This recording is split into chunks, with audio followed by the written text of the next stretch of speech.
Hey guys, welcome back to another video here on Toned In Entertainment, where we love pop culture. Today, it's time for some more comic book reviews as I continue on with my series I call First Impressions, where I take a look at new comic book releases, check out their issue number ones, and see if they made enough of an impression for me to continue on with. Now this week, there were 3 comics I was interested in checking it out, and we're going to kick it off with a new one from Image Comics called Ant with issue number 1. Now on the opening page of Ant, it says we will learn out just exactly who she is and how she came to be, and writer Erik Larsen not only does that, but also got me really invested in the character Hannah and how, as a small girl, she always not only wanted to be a superhero, but she knew what type she'd like to be. Now a lot of the story is told from the past, where we learn that she grew up being raised by her single father, Daniel, who worked in a lab at a government facility, whom he eventually discovered was up to no good, and upon his termination, well, he didn't leave empty-handed. But when the government came to collect on their missing merchandise, Daniel would end up paying the price, but not before granting his daughter's wish, Hannah, of becoming the superhero Ant. Now on a scale of 1 to 10, I'm going to give issue number 1 of Ant an 8.5 out of 10. Now not only was the backstory of Hannah very compelling, but there's also a tease of some of the wacky characters we have yet to meet, like the Quizmaster and Yuck It Up, and I'm sure we're going to see them cause some chaos in the future. Now issue number 1 of Ant does everything an issue number 1 should do. Introduce us to new characters, give us a fun and interesting story, and at the end, having us wanting to come back for more. And I'm definitely on board to see what the creators of Ant have for us moving forward. Next up, while it is in issue number 1, well, it's technically a reboot of an older series from Image Comics with Hellcop issue number 1.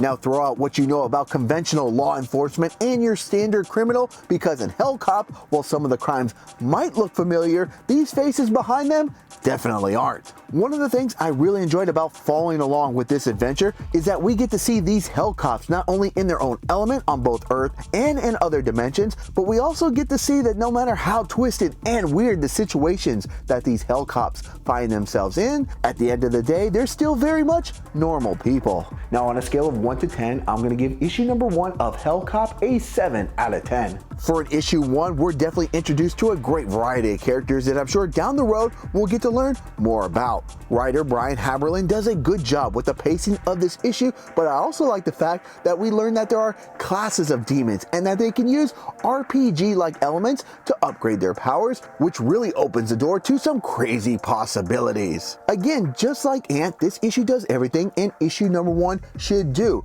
We meet the characters, we get to see the crazy world they're living in, and at the end of issue number 1, we're left with quite the cliffhanger to see how one of our heroes will get out of this crazy mess. Now I did give this issue a 7 out of 10, and really the only reason is, while I did enjoy the story, I didn't find too much emotional investment in these characters. Now that doesn't necessarily mean that it's a bad thing, it just didn't pull me in the way I was hoping it would. However, issue number 1 of Hellcop did prove to me that it is quite the unusual one, something right up my alley, and I'm definitely down to give at least issue number 2 a shot. Next up from DC Comics, we have DC vs. Vampires issue number 1.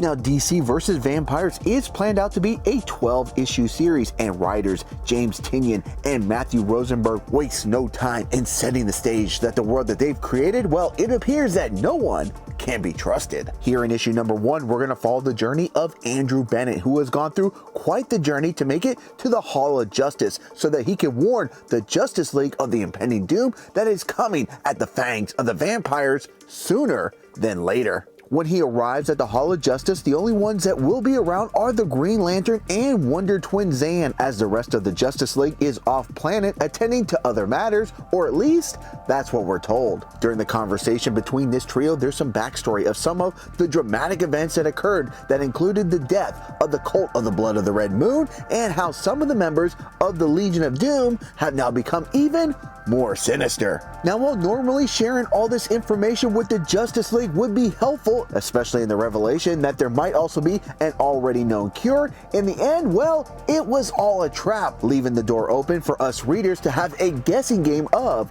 just who can be trusted. Now, on a scale of 1 to 10, I'm going to give issue number 1 of DC vs. Vampires a 9 out of 10, as this was a comic that definitely made the best first impression this week. Now, this first issue I really enjoyed, as I believe it set the stage of really cool stuff that's to come in the future. Now, while I did enjoy the story here, what really got me to give this issue a 9 out of 10 was the art style, as I thought it was absolutely phenomenal, as the layout of these panels really just drew me into this world. Plus, look how cool the Riddler looks with fangs. Now, while I really did enjoy this very first issue, I do have major concerns going forward, especially since DC vs. Vampires is planned out to be a 12-issue series. My concern going forward is, how are they going to keep this interesting throughout 11 more issues? Now, I would feel more confident about this series if it was planned out to be just a 6-issue miniseries, but I can't wait to see what the writers have in store for us moving forward. Alright guys, well, that's going to wrap up this edition of First Impressions. Now, out of the 3 comics that I reviewed this week, which ones did you read and what were your thoughts? Now, I also know there were other number 1s also released, so if I missed any good ones, definitely comment down below, because I would like to check